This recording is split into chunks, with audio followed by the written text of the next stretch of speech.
digneš na gore i onda put na gore i to je to.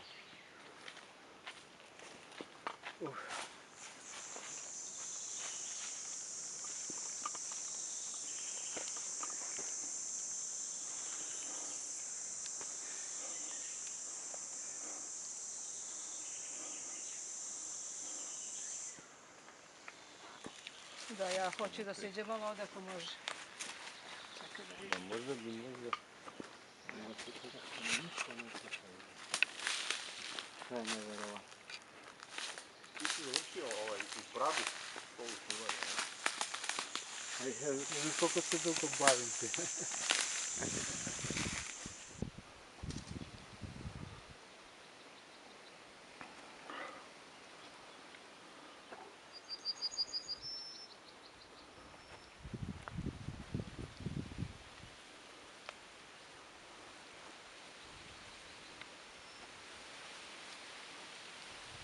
Nismo bili na ovaj vidikovac prošli put.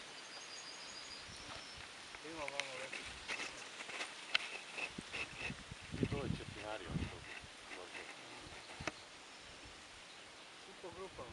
Četinari pa Listopano, pa Četinari pa Listopano. Da, zato imamo specijalce, ovo vidi kako da je pomalo. Kako to boje.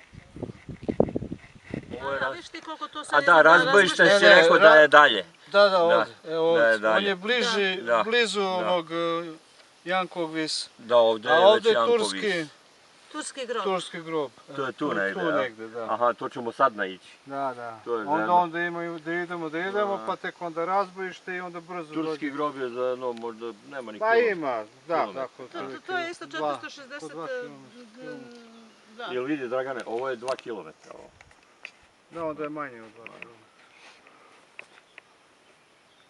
A da, prvi vrh sad koji ide, to je Turski grob.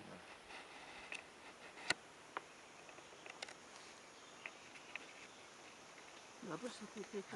Može malo, da. Čekam baš da ne idem tamo sunce. Da, pa koliko uopće? Ovako je, shvatam sve. Čekaj još jedno na dovoljno. Evo može ovako malo, kao profil.